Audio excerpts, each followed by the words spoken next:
سیدنا ابو بکر صدیق کا تعلق عرب کے مشہور قبیلہ قریش سے تھا۔ ان کا سلسلہ نسب 5 پشتوں میں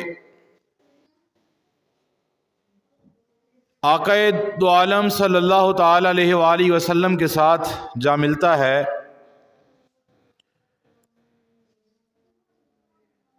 اور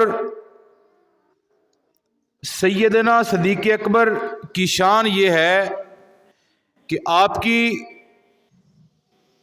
صحابیت، آپ کا مقام قرآن مجید سے ثابت ہے۔ حضور کے اور بھی صحابہ کرام ہیں، کسی کی صحابت احادیث سے ثابت ہے، کسی کی تاریخ سے ثابت ہے، لیکن صدیق اکبر کی صحابیت قرآن مجید سے ثابت ہے۔ آپ کا یہ مقام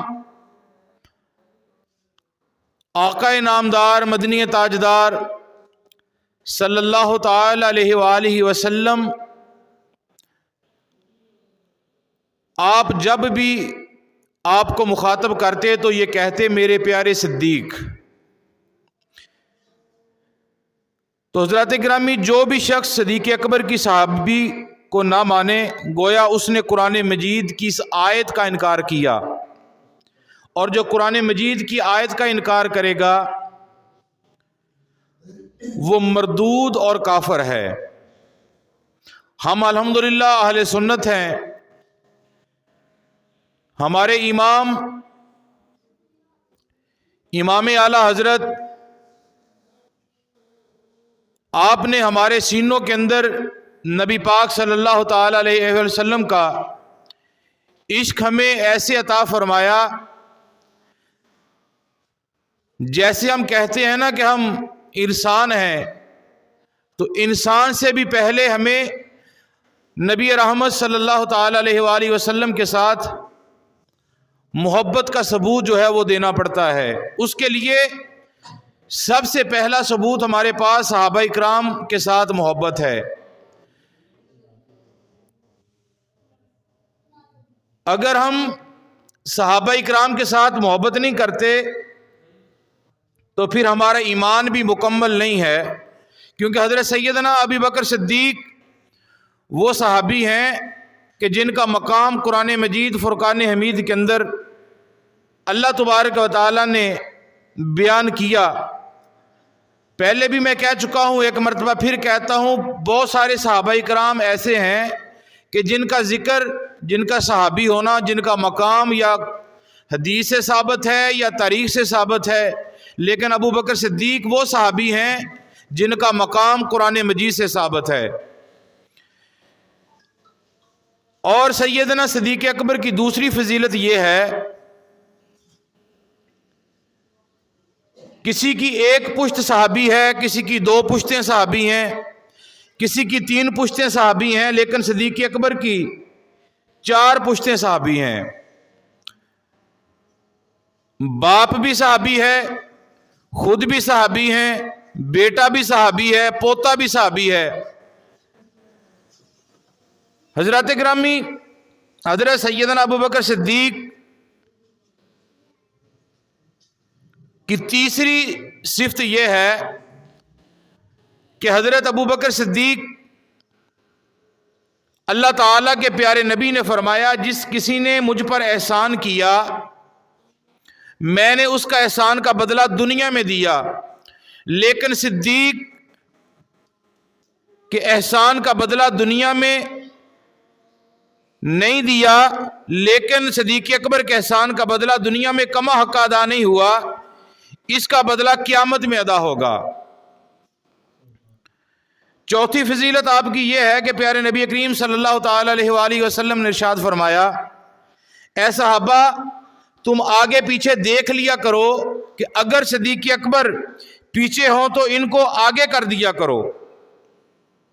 جس طرح معروف ہے کہ نبی پاک صلی اللہ تعالی علیہ وسلم نے آپ کے جو بدری صحابی تھے بدر کے، ان کا مقام نبی رحمت صلی اللہ تعالی علیہ وسلم نے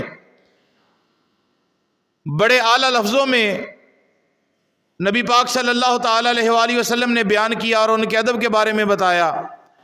اور جب بات سیدنا ابو بکر صدیق کی آئی تو آقا علیہ السلام نے بدری صحابی کو بھی یہ کہہ دیا کہ اپنے آگے پیچھے دیکھ لیا کرو، اگر صدیق پیچھے ہیں تو ان کو آگے کر دیا کرو. حضرت ابو بکر صدیق، آج کل کچھ لوگ ہیں آپ کی شان کو کم کرتے پھرتے ہیں. میں اعلیٰ اعلان یہ بات کہتا ہوں اپنے عقیدے کے مطابق، یہ بات میری آن دی ریکارڈ ہے، اور جب یہ سوشل میڈیا پر جائے گی تو بڑے بڑے لوگ چوں چراں کریں گے، لیکن میں سر عام یہ بات کرنا چاہتا ہوں. لوگ کہتے ہیں کہ ابو بکر صدیق کا صحابی ہونا آپ کا ایمان لانا ہی ثابت نہیں ہے. تو میں یہ کہتا ہوں جو یہ بات کرتے ہیں وہ پہلے اپنا باپ کا ہونا تو ثابت کریں نا. ہمارے ایمان کے نزدیک حضرت سیدنا ابو بکر صدیق پہلے صحابی ہیں. جب نبی رحمت صلی اللہ تعالی علیہ وآلہ وسلم مدینہ شریف میں پہنچے، مسجد نبوی کی بنیاد رکھی، تو اس وقت ہی آقا رحمت صلی اللہ تعالی علیہ وآلہ وسلم نے یہ اعلان کر دیا تھا. خلفائے راشدین آقا علیہ السلام کے جو 4 صحابہ مین ہیں، ان کے متعلق، ان کی ترتیب کے متعلق نبی پاک صلی اللہ علیہ وسلم نے اعلان کیا. جب مسجد نبوی کی بنیاد کو رکھا گیا، سب سے پہلا پتھر نبی پاک نے خود اپنے ہاتھوں سے رکھا. دوسرے پتھر کا حکم نبی پاک صلی اللہ علیہ وسلم نے بنیاد میں حضرت سیدنا ابو بکر صدیق کو دیا. پھر تیسرے کا حضرت عمر فاروق کو دیا، چوتھے کا عثمان غنی کو دیا، اور 5ویں کا مولا علی کو دیا. ہمارے اہل سنت کے نزدیک یہی تعداد، یہی ترتیب صحابہ کرام کی ہیں، خلفاء کی ہیں. سب سے پہلے نبی پاک صلی اللہ علیہ وسلم کے بعد پہلے خلفاء حضرت سیدنا ابو بکر صدیق ہیں، اور دوسرے حضرت سیدنا عمر فاروق ہیں، اور تیسرے حضرت سیدنا عثمان غنی ہیں، اور چوتھے حضرت مولا علی ہیں. اور آج کل کچھ لوگ یہ کہتے پھرتے ہیں، طرح طرح کی باتیں صحابہ کرام کی شان میں بکواس کرتے ہیں. ہمارا الحمدللہ اہل سنت کا یہ ایمان ہے. ہمارے امام اہل سنت حضرت امام احمد رضا خان فاضل بریلی علیہ رحمہ، آپ نے ہمارے سینوں کے اندر یہ ایمان ایسے بھر دیا ہے. ہمارا ایمان ہے کہ جب تک جسم کے اندر جان ہے صحابہ کی شان پہ قربان ہے. الحمدللہ ہم صحابہ کرام کے ماننے والے ہیں، پنجتن پاک کے ماننے والے ہیں، اولیاء اعظام کے ماننے والے ہیں.